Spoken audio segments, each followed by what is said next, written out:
नमस्कार, स्वागत है आपका। घड़ी में 9 बजने वाले हैं। वक्त हो गया है आपके favourite morning prime time show 9 बज गए का। आपके साथ हूं मैं नेहा बाथम।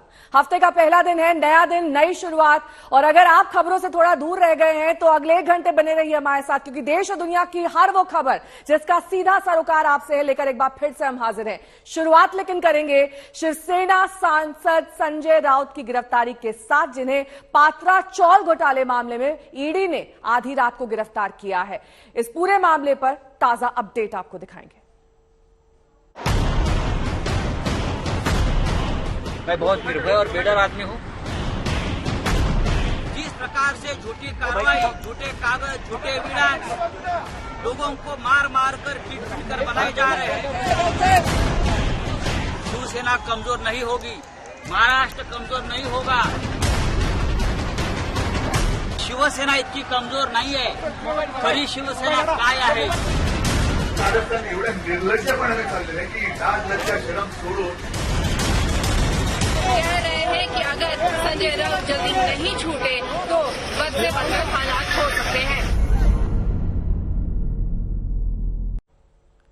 तो सियासी हलकों में जिसकी अटकलें कई दिन से चल रही थी, आखिरकार वो सच साबित हो गया। घर पर छापे में करीबन 17 घंटे के बाद संजय राउत को ईडी ने गिरफ्तार कर लिया है। पात्रा चौल घोटाले मामले में शिवसेना सांसद संजय राउत के घर कल सुबह करीब 7 बजे छापेमारी हुई और रात तकरीबन 12 बजे उन्हें गिरफ्तार कर लिया गया। गिरफ्तारी से पहले शाम तकरीबन 4 बजे उन्हें हिरासत में लेकर ईडी दफ्तर लाया गया था।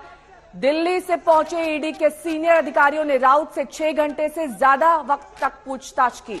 आरोप ये कि राउत पूछताछ में सहयोग नहीं कर रहे थे, इसीलिए उन्हें गिरफ्तार किया गया।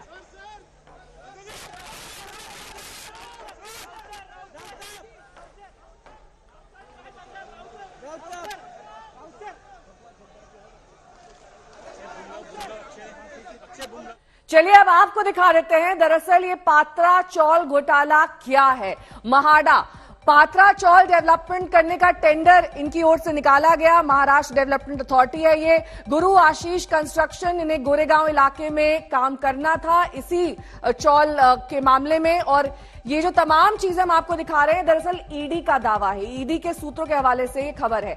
गुरु आशीष कंस्ट्रक्शन ने गोरेगांव इलाके में ये काम शुरू करना था, लेकिन गुमराह करके 9 बिल्डर्स को ये जमीन बेच दी गई। जांच में खुलासा हुआ कि गैर कानूनी तरीके से 1035 करोड़ की कमाई की गई और इसमें संजय राउत पर इसलिए शिकंजा कसा है क्योंकि पत्नी वर्षा राउत के खाते में बैंक ट्रांसफर किया गया। लगभग 83 लाख रुपए ट्रांसफर किए गए। संजय राउत के दोस्त प्रवीण की पत्नी ने ये रुपए भेजे थे, ये भी जांच में पाया गया है। वहीं रुपयों से दादर में संजय राउत ने फ्लैट खरीदा। ये तमाम चीजें इस जांच में निकलकर सामने आई हैं। और अब आपको दिखा देते हैं इस पूरे मामले पर यह रिपोर्ट।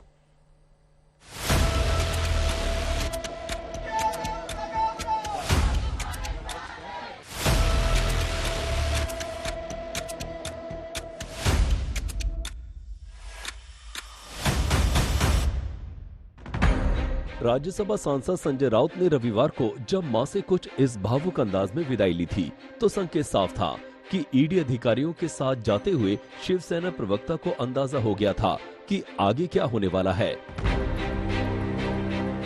रात के 12 बजे आखिरकार उस शख्स सुबह पर मोहर भी लग गई, जब पात्रा चौल घोटाले में प्रवर्तन निदेशालय ने संजय राउत की हिरासत को गिरफ्तारी में तब्दील कर दिया।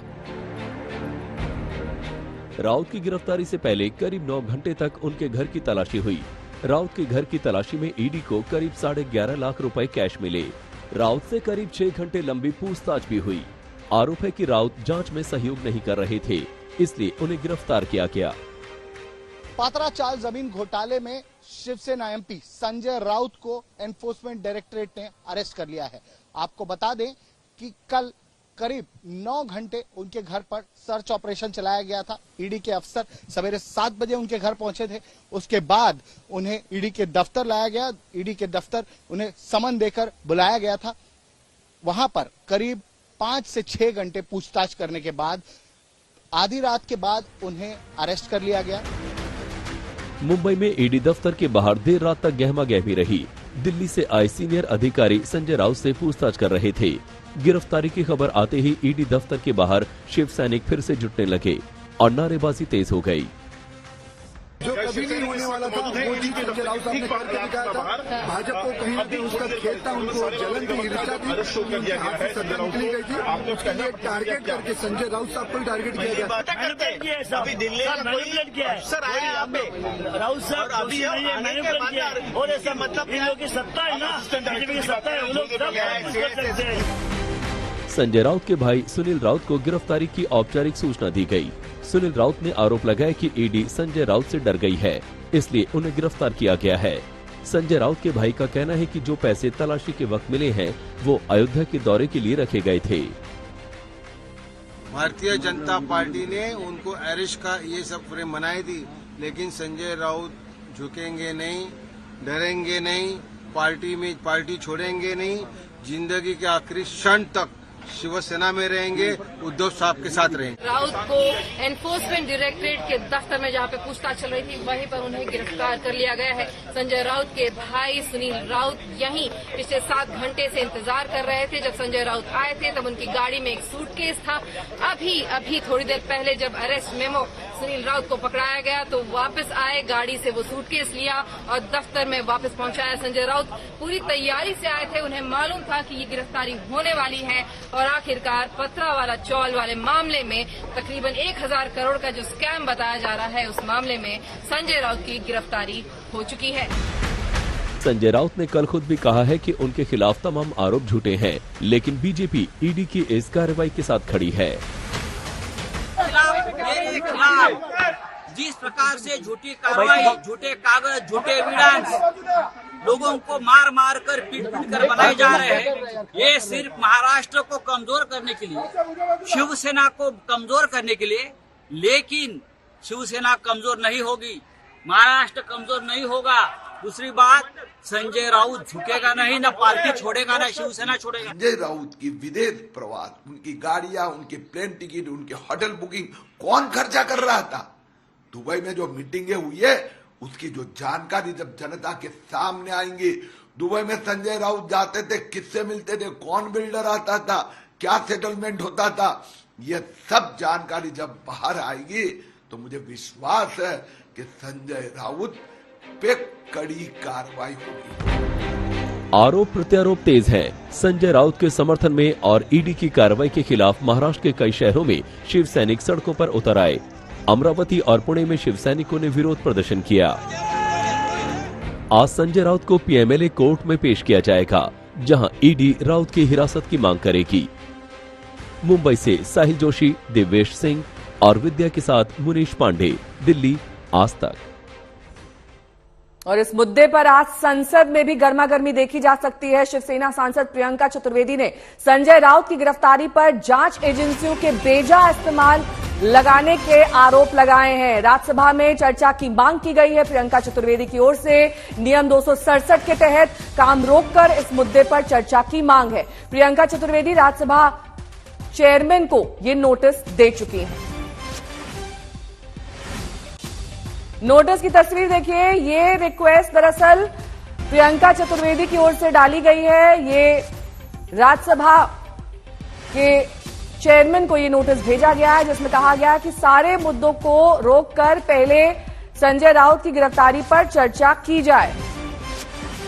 देव कोटक मेरे सहयोगी इस वक्त ईडी दफ्तर के बाहर से जुड़ गए हैं और साथ ही ऋत्विक मेरे सहयोगी जुड़ गए हैं, जो कि अभी मातोश्री पहुंचने वाले हैं आपसे कुछ ही देर बाद। सबसे पहले ऋत्विक, आप पर आते हुए, जिस तरीके से कल लंबी पूछताछ चली, आरोप यह लगा कि संजय राउत सहयोग नहीं कर रहे हैं, लेकिन संजय राउत तो गिरफ्तारी तक के लिए तैयार थे, तमाम तैयारियां उन्होंने कर ली थी।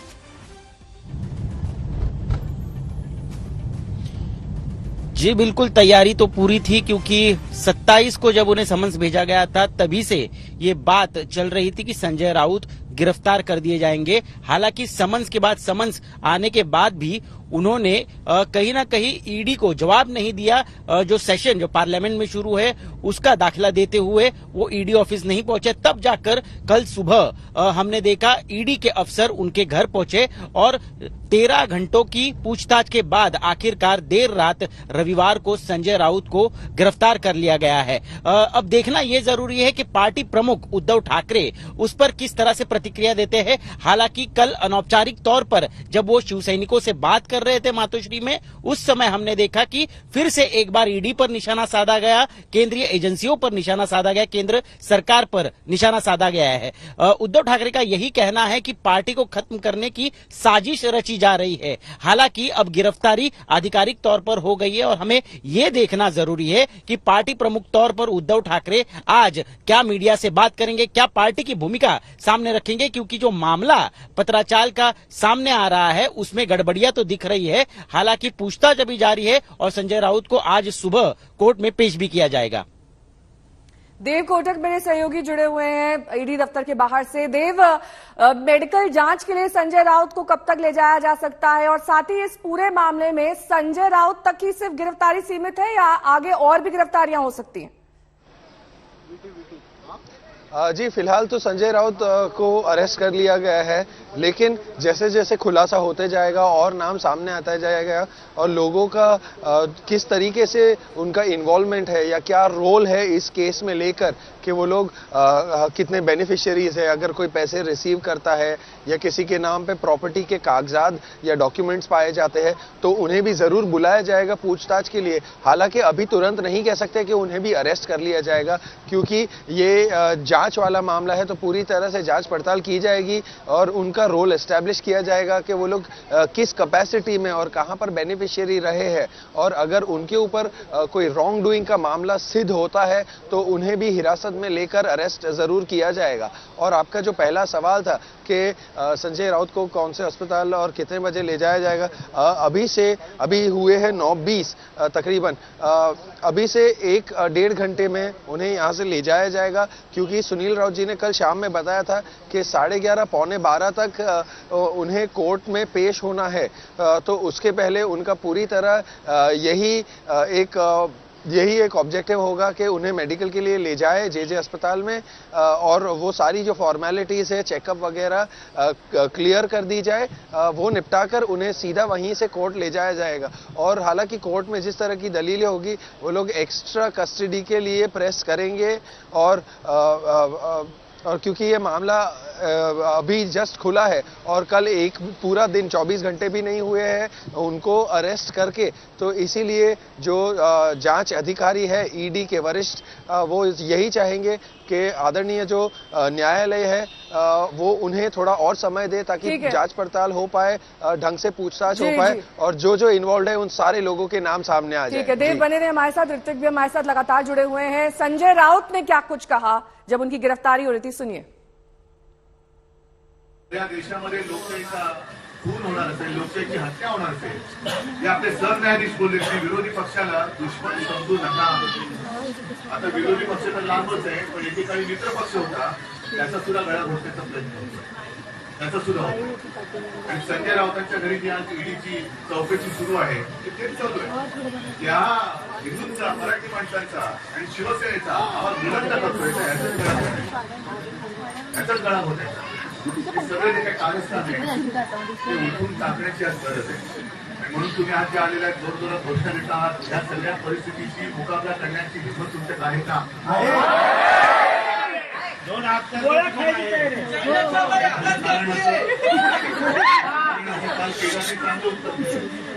चांगलं उत्तर दिलं, पण 25 वर्ष किंवा 21 वर्ष।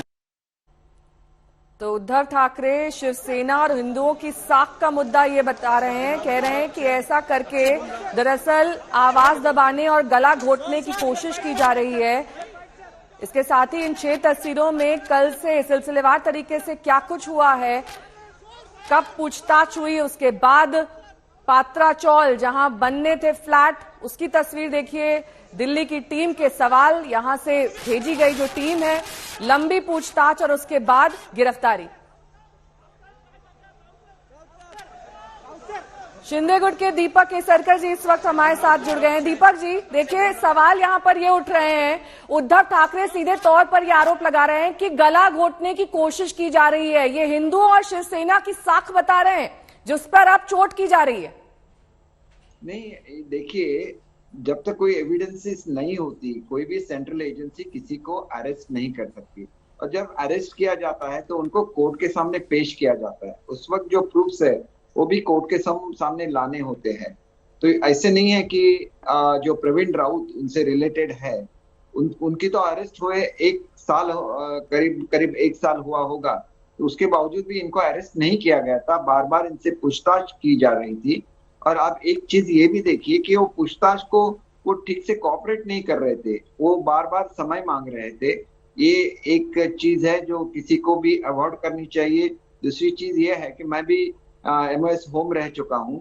जब इन्वेस्टिगेशन एजेंसी इन्वेस्टिगेशन करती होती है तो उसके जो प्रूफ्स होते हैं उसको कोई टैंपर करने की कोशिश नहीं होनी चाहिए। जो उनकी एक ऑडियो क्लिप वायरल हुई थी उनमें वो एक लेडी को बोल रहे थे कि आपने जो ईडी को अपना स्टेटमेंट दिया है उसको बदलिए। तो इस तरह से अगर कोई दबाव डालेगा तो एक अर्जेंसी आ जाता है एक्शन में, तो उसके बारे में भी लोगों को सोचना चाहिए। और जब पॉलिटिकल पार्टीज है वो तो ऐसे बोलते ही रहेंगे, लेकिन ये जो रीडेवलपमेंट का केस है इसमें कम से कम 6-7 बड़े बड़े जो बिल्डर्स है वो आज अंडर अरेस्ट है। और उनका भी कॉज यही है कि उन्होंने जो टेनेंट को देना था या वो जो झोपड़पट्टियां थी जिसका रीडेवलपमेंट हो रहा था वहां पे जो लोग रहते थे उनको उनके मकान नहीं दिए। वहां पे उन्होंने वो जो प्रॉपर्टीज थी उसको लिक्विडेट किया और वो पैसा दूसरी जगह पे उन्होंने ट्रांसफर किया। और यही एलिगेशन है। और इसके बारे में ना तो सिर्फ किसी पॉलिटिशियंस को अरेस्ट हुआ है, इसके बारे में बड़े बड़े बिल्डर्स भी आज ईडी की हिरासत में। तो एक मैसेज ये भी जाता है कि जो गरीबों का हक है वो अगर आप चुराने की कोशिश करेंगे तो गवर्नमेंट उसको स्ट्रिक्ट एक्शन लेंगी। तो राउत साहब के पास अगर ऐसे सबूत है कि वो इसमें इन्वॉल्व नहीं है तो वो कोर्ट के सामने ला सकते हैं उस सबूतों को। दीपक जी, साथ ही प्रियंका चतुर्वेदी ने कहा है कि ईडी का बेजा इस्तेमाल किया जा रहा है और जिसे लेकर राज्यसभा में चर्चा की मांग भी की है। लेकिन इस बीच कोर्ट का वो आदेश भी तो मानना होगा ना जिसमें ईडी की सारी पावर्स को बरकरार रखा है। कहीं ना कहीं आप जो कोर्ट कह रहा है उसकी भी आप मानना कर रहे हैं ये सब कहकर। सही, आप सही बोल रहे हैं। अगर ईडी मिसयूज कर रही होती तो कोर्ट भी उसके बारे में उनको इंस्ट्रक्शन दे देती। अगर आपको याद होगा तो कांग्रेस का जब राज था तब सुप्रीम कोर्ट ने बोला था कि सीबीआई आपका पिंजरे में कैद किया हुआ तोता है, ऐसे बोला था। ऐसी चीज तो किसी भी कोर्ट ने ईडी या सीबीआई के बारे में इस टेन्योर में नहीं कही है, बीजेपी के टेन्योर में। दीपक जी, साथ ही जिस तरीके से एक लंबी चौड़ी पूछताछ के बाद गिरफ्तारी हुई, उसके बाद संजय राउत ने हाथ हिलाकर सबका अभिवादन किया, उसके बाद ये कहा कि सत्य की जीत होगी, लेकिन ईडी जो है वो गलत तरीके से कार्रवाई कर रही है।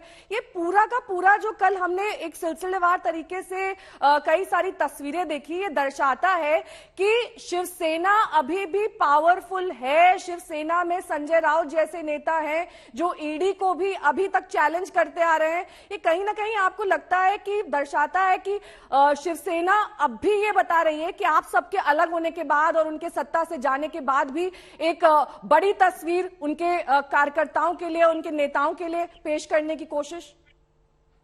देखिए, एक पॉलिटिकल गिमिक रहता है जिसमें सिंपैथी वेव,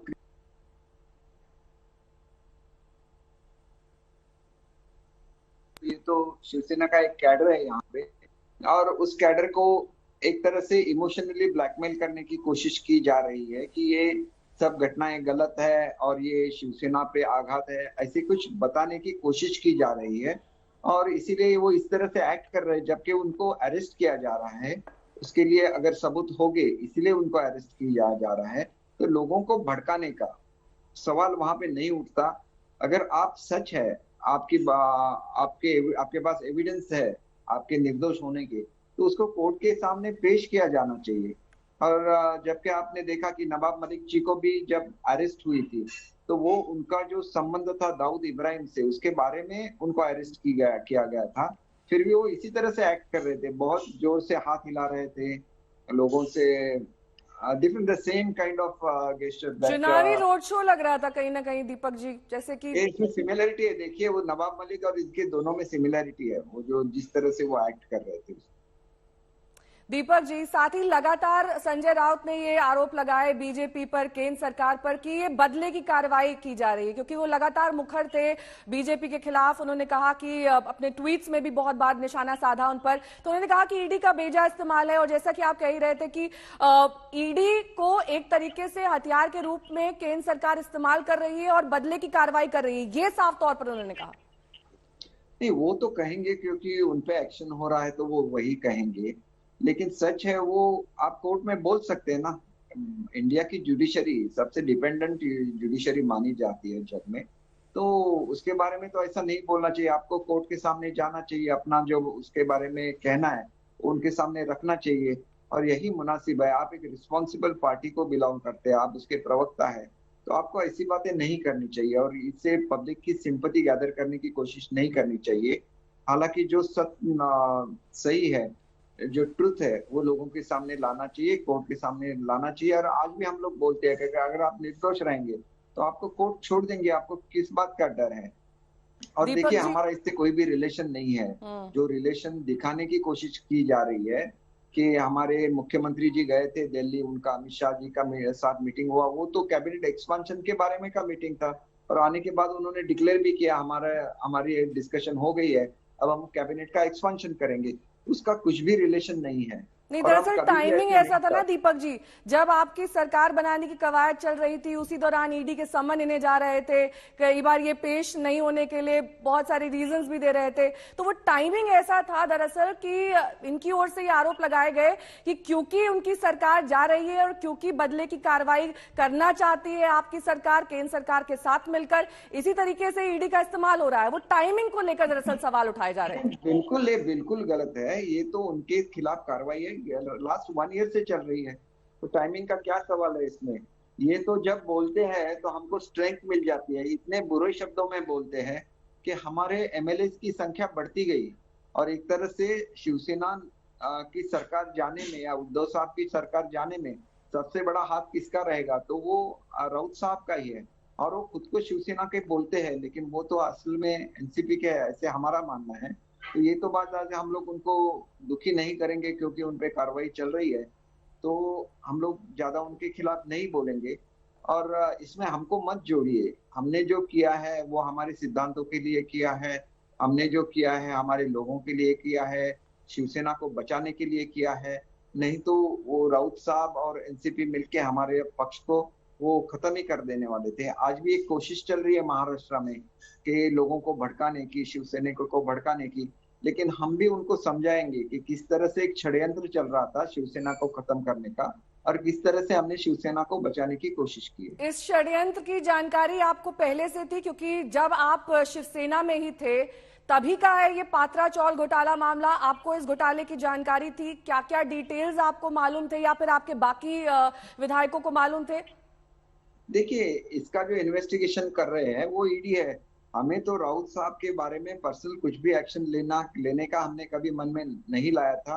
वो तो गंदी बातें करते रहते हैं, इनडिसेंट शब्द यूज करते रहते हैं, लेकिन हमने उनके खिलाफ कभी भी ऐसे शब्द यूज नहीं किए, ना कि हमने उनका विरोध भी किया है। हम तो एक ही बात बोल रहे थे कि ये एनसीपी के एजेंट है जो शिवसेना को खत्म करने के लिए कोशिश कर रहे हैं, और हम आज भी हमारी इस भूमिका पे कायम है। तो ईडी की कार्रवाई और हमारा पॉलिटिकल स्टैंड, ये दो डिफरेंट चीजें हैं, और उसको इंटरलिंक मत कीजिए, ये हमारा नम्र निवेदन है। दीपक जी, ये लगातार संजय राउत की ओर से कहा जा रहा है कि वो क्लीन इस पूरे मामले में निकल कर आ जाएंगे। क्या है उनके इस आत्मविश्वास और कॉन्फिडेंस की वजह? नहीं, अगर वो क्लीन निकल के आए तो हमें खुशी होगी। हमें क्यों लगेगा अगर वो निर्दोष है तो उनको सजा हो जाए?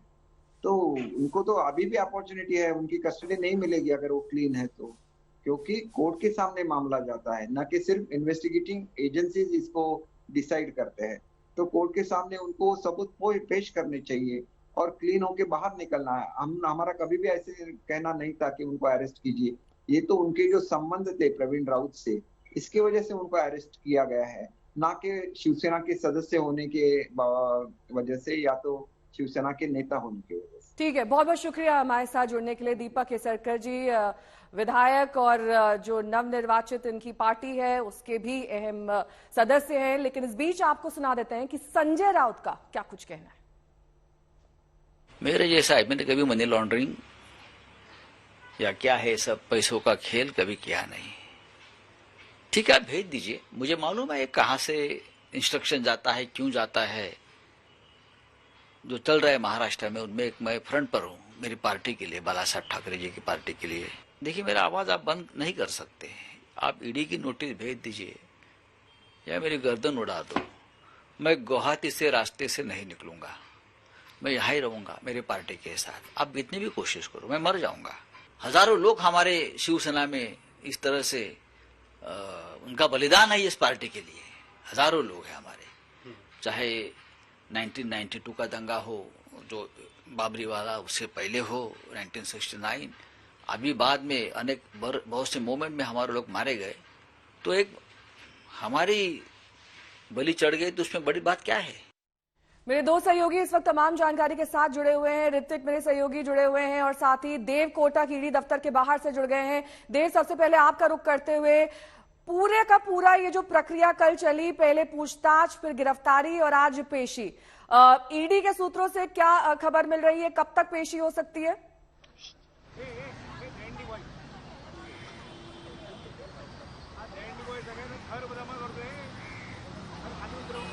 देव, आप तक मेरी आवाज पहुंच रही है?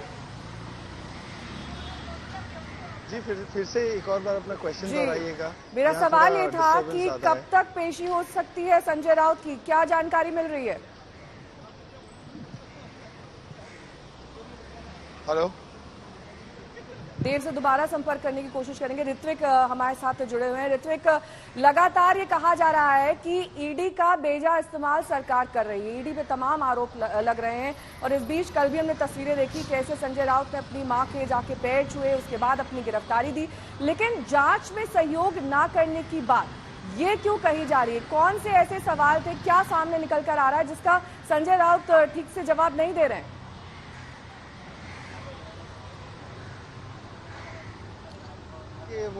जी देखिए, लगातार 3 बार समन्स जारी किया गया था। कहीं ना कहीं संजय राउत, जो कि पहली बार जब उन्हें समन्स भेजा गया था तब उन्होंने ये कारण आगे रखा था कि अलीबाग में उनकी एक रैली पूर्व नियोजित है जिसे वो जाने वाले हैं। काफी सारी बड़ी संख्या में वहां पर उनके पार्टी के कार्यकर्ता वहां पर मौजूद रहेंगे और इसी कारण वो ईडी के दफ्तर नहीं जा सकते। उसके बाद जब दूसरी बार उन्हें समन्स दिया गया था तब वो दिल्ली में संसद के सेशन में मौजूद थे और ये कारण देते हुए उन्होंने कहा था कि मैं मुंबई आकर ईडी के कार्यालय में जो है पेश नहीं हो सकता और उन्हें जो है टाइम एक्सटेंड करा कर दिया जाए, ऐसी एक अर्जी उनके वकील की तरफ से दी गई थी। बावजूद उसके जब 27 जुलाई को जब और एक तीसरा समन उन्हें भेजा गया तब भी संजय राउत जो है ईडी के सामने पेश नहीं हुए और कल हमने देखा कि ईडी के अफसर ठीक है, आपको रोकना चाहेंगे। इस बीच बड़ी खबर आ रही है, आपको बता देते हैं कि अधीर रंजन चौधरी ने कहा है कि हम संजय राउत के साथ हैं, हम उनका साथ देंगे। ये अधीर रंजन चौधरी की ओर से बड़ी बात कही गई है। संजय राउत के समर्थन में आई है कांग्रेस और इसका ताजा उदाहरण है अधीर रंजन चौधरी का वो बयान जिसमें वो समर्थन कर रहे हैं संजय राउत का। हम संजय राउत के साथ हैं, अधीर रंजन चौधरी ने ये साफ तौर पर कहा है।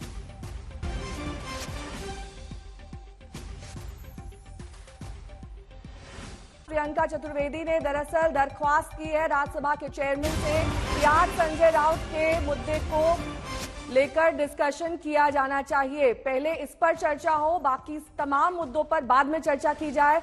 एक चिट्ठी लिखकर बकायदा राज्यसभा चेयरमैन को नोटिस भेजा गया है प्रियंका चतुर्वेदी की ओर से, जिसमें ये कहा गया है कि जांच एजेंसियों के बेजा इस्तेमाल पर चर्चा की जाए।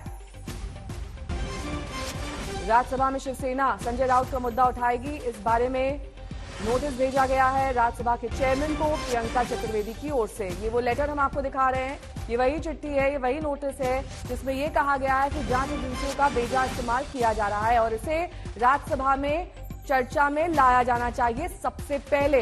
आज जब राज्यसभा की कार्रवाई लगभग 11 बजे शुरू होगी तब देखना ये होगा कि आखिरकार यही मुद्दा सबसे पहले सामने आता है नहीं, क्योंकि सबसे पहले कांग्रेस अब संजय राउत के समर्थन में सामने आ गई है। संजय राउत के समर्थन में कांग्रेस नेता अधीर रंजन चौधरी ने बयान दिया। उन्होंने कहा कि हम संजय राउत के साथ।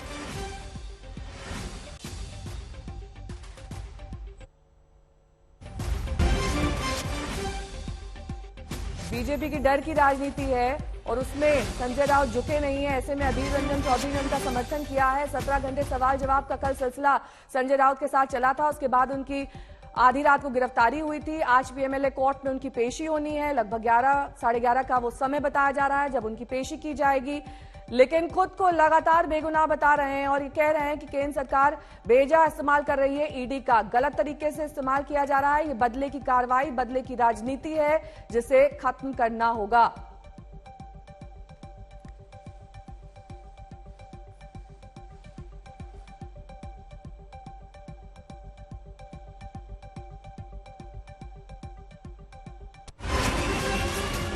बीच बड़ी खबर आपको ये भी बता दें कि 17 घंटे लंबी पूछताछ के बाद संजय राउत गिरफ्तार हुए। हालांकि उन पर आरोप ये लगे कि उन्होंने जांच में सहयोग नहीं किया। इससे पहले भी ईडी का समन कई बार संजय राउत को इस पूरे मामले में भेजा जा चुका है।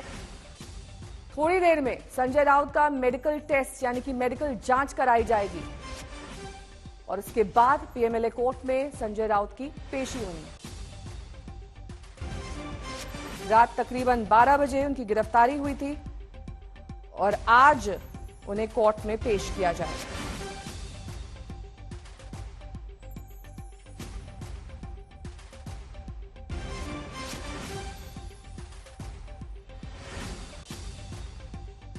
वहीं राज्यसभा में आज शिवसेना ये मुद्दा उठाने की पूरी तैयारी कर चुकी है। प्रियंका चतुर्वेदी की ओर से नोटिस राज्यसभा के चेयरमैन को भेज दिया गया है। देव कोटक मेरे सहयोगी जुड़ गए हैं। देव, कितने बजे मेडिकल जांच की तैयारी है?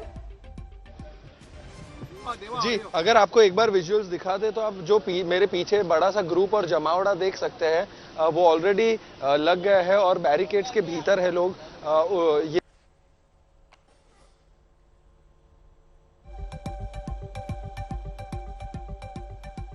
जेजे हॉस्पिटल बता रहे हैं कि अभी से 15-20 मिनट के अंदर मैक्सिमम उन्हें कभी भी किसी भी वक्त ले जाया जाएगा और वहीं से कोर्ट में डायरेक्टली उनकी पेशी होगी। और चार्जेस की अगर बात करें तो मनी लॉन्ड्रिंग एक्ट के तहत जो धाराएं लगेगी, अभी तक ईडी ने इस बात का खुलासा नहीं किया कि कौन सा सेक्शन या कौन सी धाराएं लगाई जाएगी, लेकिन हम उसकी अपेक्षा रख सकते हैं कि आने वाले कुछ मिनटों में हमें उनके अगेंस्ट जो उनके खिलाफ में जो सारे चार्जेस प्रेस किए गए वो भी पता लग पाएंगे और उसके बाद काफी और इंफॉर्मेशन हमारे सामने आ जाएगी, और सारी बातों का खुलासा भी हो जाएगा। लेकिन वापस अगर फिर से आपको वहीं ले चलूं तो जो सारा एरिया बलाड एस्टेट का दक्षिण मुंबई के अंदर बैरिकेड किया हुआ है, वो संजय राउत को ईडी में रखे जाने के कारण है और उनको यहां से अस्पताल 15 से 20 मिनट के अंदर फिर से बता दें कि ले जाया जाएगा और उसी के बाद जो कोर्ट में है उनकी पेशी होगी जहां दलीलें होगी और उनके अगेंस्ट जो चार्जेस लगाए गए वो सिद्ध करना चाहेगी ईडी। और लेकिन आज तो प्रायोरिटी पर साफ तौर पर यह भी बता दें कि ईडी मांगेगी और कस्टडी कितने दिन मिलते हैं ये तो आने वाले कुछ समय में ही पता लग पाएगा, क्योंकि देखेंगे जज भी कुछ दलीलें सुनेंगे और उस हिसाब से वो अपना जो भी है बताएंगे कि कितने दिन दे सकते हैं ईडी के अफसरों को और जांच पड़ताल के लिए और प्रोब करने के लिए इस मैटर को।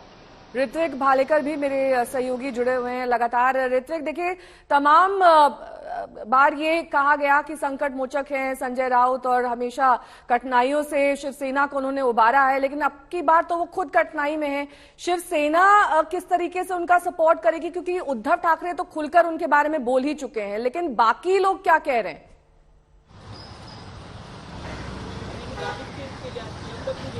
जी देखिए, बाकी लोग कहने के लिए बचे ही नहीं है। पार्टी में इस तरह की स्थिति अब पार्टी की है। कुल मिलाकर कुछ 14 विधायक और पार्टी का कैडर बचा कुचा जो है वही हमें दिख रहा है कि रास्ते पर उतरकर यहाँ पर प्रदर्शन कर रहा है। बताया जा रहा है कि ईडी के सामने भी अब एनसीपी के कुछ कार्यकर्ता वहां पर प्रदर्शन करने वाले हैं। लेकिन पार्टी की आवाज समझी जाती थी जब से बाला साहब ठाकरे थे, तब से सामना की कमान संभाले हुए थे संजय राउत। अपने मुखपत्र से पार्टी की भूमिका रखने का काम संजय राउत पिछले एक से 1.5 दशक से करते आ रहे हैं। और यही बात जो है ये इसको अहम बनाती है कि अब संजय राउत को गिरफ्तार कर लिया गया है, तो क्या पार्टी का जो भूमिका रखने वाला जो आवाज था, क्या वही अब शांत कर दिया गया है? और यही बात दोहरा रहे उद्धव ठाकरे और बाकी सारे नेता भी। हालांकि कहा यह जा रहा है कि कहीं ना कहीं गिरफ्तारी के बाद भी संजय राउत हम देख रहे हैं अब कोर्ट में पेशी होगी उनकी, लेकिन अब पार्टी की तरफ से उनका आवाज कौन बनेगा, उनकी बातें कौन रखेगा, पार्टी की भूमिका जो है इफेक्टिव तौर पर शिवसेना की कौन रखेगा, ये देखना जरूरी होगा। लेकिन हम देख रहे हैं जगह जगह पर महाराष्ट्र में कुछ आंदोलन किए जा रहे हैं। ईडी के कार्यालय भी आंदोलन किया जाने वाला है। 4 चौकन सुरक्षा व्यवस्था ईडी के कार्यालय से कोर्ट तक तैनात कर दी गई है। वहां पर सीआईएसएफ के जवान भी मौजूद कर दिए गए हैं। अब देखना ये जरूरी है कि आज पूरे दिन में उद्धव ठाकरे इस पर खुलकर क्या बात करते हैं। कुछ ही देर पहले हमने देखा मातोश्री, जो कि उद्धव ठाकरे का आवास है, वहां से आदित्य ठाकरे कुछ ही समय पहले अपने दो दिन के कोकण दौरे के लिए निकल चुके हैं। आदित्य ठाकरे भी रैलियां करेंगे कोकण के सिंधुदुर्ग इलाके में, जो कि नारायण राणे, केंद्रीय मंत्री नारायण राणे, जो कि एक समय में बहुत आक्रामक नेता शिवसेना के माने जाते थे, अब वो बीजेपी में है, उनके इलाके में जाकर ये रैली आदित्य ठाकरे करने वाले हैं। तो अपनी रैली में वो किस तरह से प्रियंका चतुर्वेदी इस वक्त बोल रही है, सीधे वहीं ले चलेंगे। क्लियरली लिखे हुए हैं राज्यसभा के जो रूल्स हैं कि अगर इस तरीके की कार्रवाई होती है, क्या चेयरमैन को इसके लूप में ईडी ने रखा, अगर नहीं रखा तो वो क्या कार्रवाई एनफोर्समेंट डायरेक्टरेट पे करेंगे। Yes, I have written a letter to him because this is extremely an important and urgent and pressing issue of this nation, that all the institutions are being compromised by the Bharatiya Janata Party for their own political gains, whether it's the Enforcement Directorate, which is now the extended department of the Bharatiya Janata Party, whether it is the Income Tax Department, whether it is the CBI. And arresting a floor leader of Shiv Sena at a time when Parliament is in session, not allowing him to do his parliamentary duties. And as per the rules and regulations, he should have been kept informed. In case that has not been done, what action is he going to be taking? This discussion needs to happen on the floor of the House.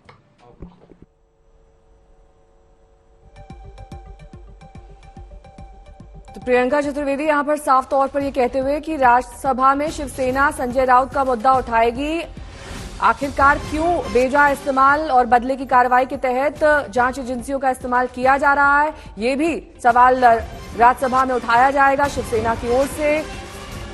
और तमाम आरोप यहां पर ED पर लगाते हुए Priyanka Chaturvedi. Party के दिए हुए स्क्रिप्ट अनुसार ईडी चल रहा है, वो बहुत ही निंदनीय है। मैं उनको एनफोर्समेंट डायरेक्टरेट अब नहीं कहूंगी, मैं उनको extended department of Bharatiya Janata party कहूंगी। 2014 से जिस तरीके से विपक्ष का गला घोटने की, आवाज दबाने का काम हो रहा है उनके तहत, वो निंदनीय है। और मैं कहती हूं कि सभी लोगों को इसके लिए उठकर आवाज उठानी चाहिए। आज ये लोग सरकार में हैं और जिस तरीके से ईडी बिल्कुल उनकी सेवा में लगा हुआ है, तत्पर दिख रहा है, उसी तरीके से आने वाले समय में इन सारे इंस्टीट्यूशंस कॉम्प्रोमाइज होंगे और इंस्टीट्यूशंस का कॉम्प्रोमाइज होना देश के संविधान के लिए, प्रजातंत्र के लिए हानिकारक है। ईडी कह रही है कि करीब 11.5 लाख रुपए अनअकाउंटेड कैश। 11.5 लाख रुपए अनअकाउंटेड कैश अगर है तो उसका ब्यौरा दे दे। बार बार इस तरीके से सूत्रों के हवाले से ये इंफॉर्मेशन पास करना, बार बार मैं कहती हूँ कि ये वही षड्यंत्र है, क्योंकि ना तथ्य है ना सत्य है, पर क्योंकि उनको अरेस्ट करने के लिए वो किसी तरीके के बहाने बनाने हैं, वो ये बहाने दे रहे हैं। वो जॉइंट परिवार में रहते हैं, उनकी 2 बेटियां हैं, उनके भाई हैं, उनकी माता हैं, उनके फैमिली मेंबर्स हैं। अगर एक पूरे जॉइंट फैमिली में इतना थोड़ा कैश पाया जाता है, वो कहाँ से अनअकाउंटेड हो जाता है? Everything is accounted for. We are not going to be scared, जो जिस तरीके से ये प्लांटेड स्टोरीज चल रही है मीडिया में। एक सवाल मैम ये है कि शिंदे साहब ये कह रहे हैं कि अगर पाक साफ हैं तो डरने की क्या जरूरत है? देखिए, जो लोग डरकर भारतीय जनता पार्टी की स्क्रिप्ट पढ़ रहे हैं, आज उनकी ये हालत हो गई है कि वो स्क्रिप्ट पढ़कर जवाब देते हैं। गवर्नर ने इतनी निंदनीय बात कही मराठियों के बारे में, महाराष्ट्र के बारे में, वो भी वो स्क्रिप्ट के माध्यम से पढ़ रहे थे, उनसे निंदा नहीं हो पाई गवर्नर की कि, और ये कह दिया पर्सनल स्टेटमेंट है। तो जो उनके स्क्रिप्ट अनुसार चल रहे हैं, ईडी के ही डर से भाग कर गए हों, उनका मैं क्या जवाब दूं? एक सवाल मैम ये भी है, शिंदे साहब ने एक बयान दिया है कि शिवसेना और बीजेपी के बीच में जो सीएम पद को लेकर विवाद हुआ था उसको सुलझाया जा सकता है। मैं उसमें बिल्कुल बातचीत नहीं करना चाहूँगी। वो बहाने ढूंढ रहे हैं उस तरफ जाने के। सब जानते हैं ईडी, सीबीआई, आईटी का इस्तेमाल कर उनको उस तरफ लिया गया है, उनके खुद के पर्सनल एम्बिशन से, जिसकी वजह से उन्होंने पक्ष प्रमुख श्री उद्धव बाला साहेब ठाकरे जी के पीठ में खंजर घोंपा है। और मैं इस पे ज़्यादा चर्चा नहीं करना चाहूँगी, क्योंकि 10 बहाने ढूंढेंगे अपने आप को जस्टिफाई करने के लिए। पर महाराष्ट्र की जनता देख रही है कितना गद्दारी करने की हुई है महाराष्ट्र के साथ, महाराष्ट्र की जनता के साथ और महाराष्ट्र के लोकप्रिय मुख्यमंत्री के साथ। Ma'am, ED has arrested Sanjay Raut and recovered 11,50,000। Recovering it from a joint family which has 3 brothers. Priyanka Chaturvedi यहां पर साफ तौर पर ये कहते हुए कि हम डरने वाले नहीं हैं, ये बदले की कार्रवाई की जा रही है दरअसल सरकार की ओर से, और केंद्र सरकार पर ये आरोप लगाते हुए कि ईडी दरअसल उनका एक्सटेंडेड डिपार्टमेंट है। अब आपको दिखा देते हैं कि दरअसल आज कितने बजे ये बड़ी खबर आ रही है कि ईडी दफ्तर से निकलने वाले हैं संजय राउत, क्योंकि मेडिकल जांच के लिए उन्हें जाना है। पीएमएलए कोर्ट में पेशी से पहले मेडिकल जांच के लिए उन्हें ईडी की टीम ले जाएगी। अब से कुछ ही देर बाद वहां पर तैयारियां दिखाई दे रही हैं, क्योंकि मेडिकल के बाद सीधे कोर्ट ले जाया जाएगा संजय राउत को।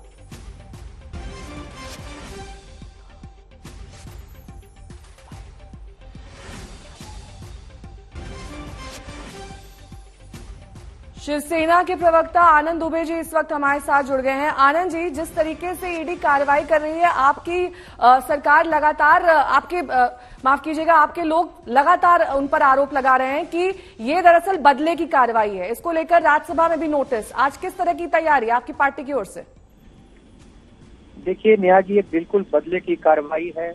जिस प्रकार से भारतीय जनता पार्टी ने कसम खा ली है कि भारत में विपक्ष हमें नहीं चाहिए, जो कोई भी हमारा विरोध करेगा उसे जेल में डाल दो, कोई भी केस उसको उसके ऊपर लगा दो और उसे अरेस्ट कर लो।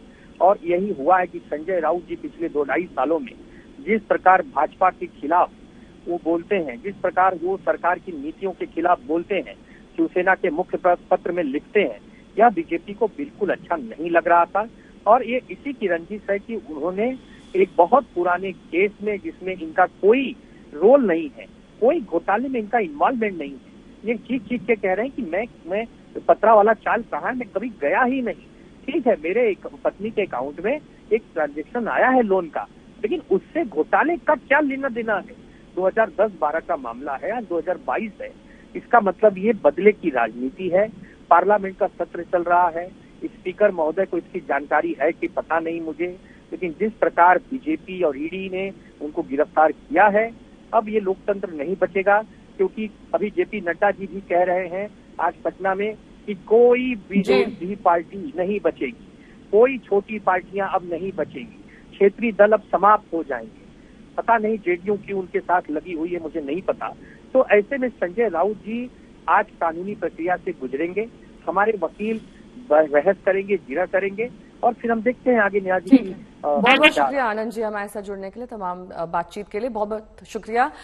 बंगाल के शिक्षक भर्ती घोटाले में ईडी का लगातार एक्शन जारी है। अर्पिता के फ्रीज अकाउंट से 8 करोड़ रुपए बरामद किए गए हैं। मेडिकल चेकअप के बाद अर्पिता से पूछताछ की गई।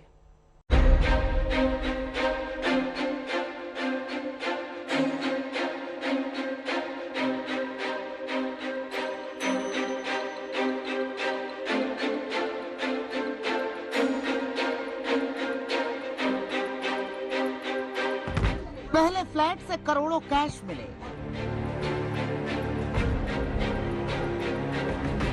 फिर करोड़ों के जेवरात जब्त हुए,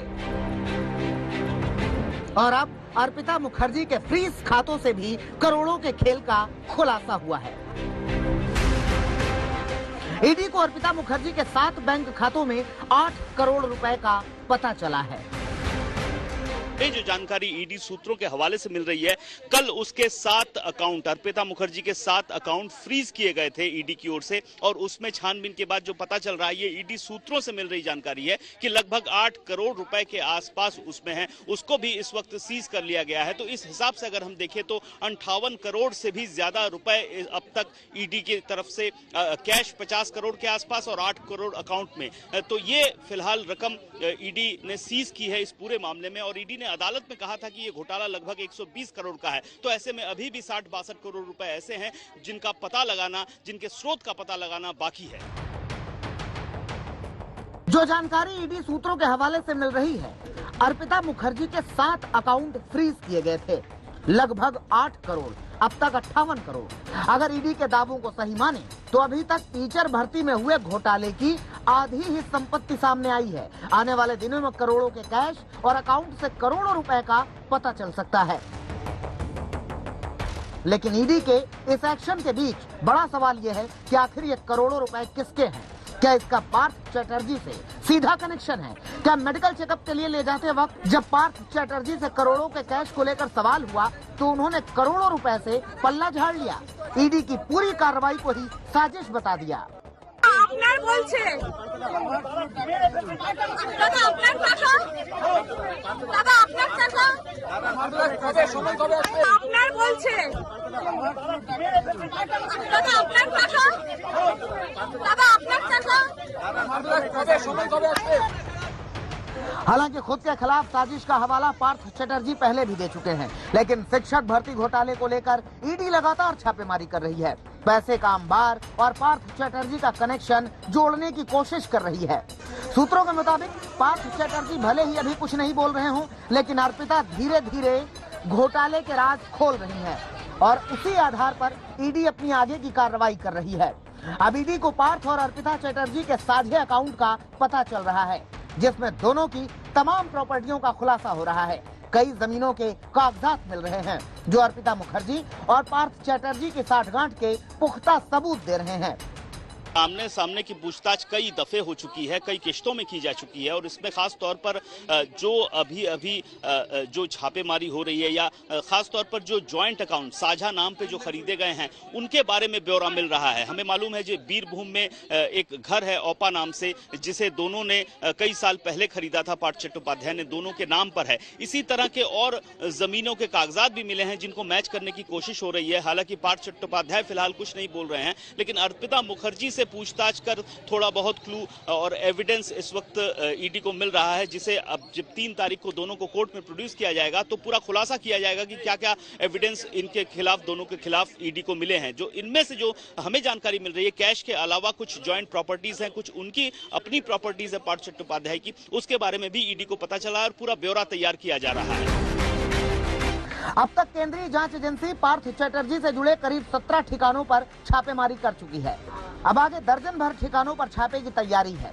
ईडी 3 अगस्त को दोनों को कोर्ट में पेश करेगी। माना जा रहा है कि पेशी की तारीख से पहले करोड़ों के इस घोटाले की कई और कड़ियां खुलेंगी। टीचर भर्ती घोटाले में पार्थ चटर्जी और अर्पिता मुखर्जी की मुश्किलें अभी और ज्यादा बढ़ेंगी। कोलकाता से अनुपम मिश्रा के साथ आज तक ब्यूरो। आज तक HD, सबसे तेज, सबसे ज्यादा।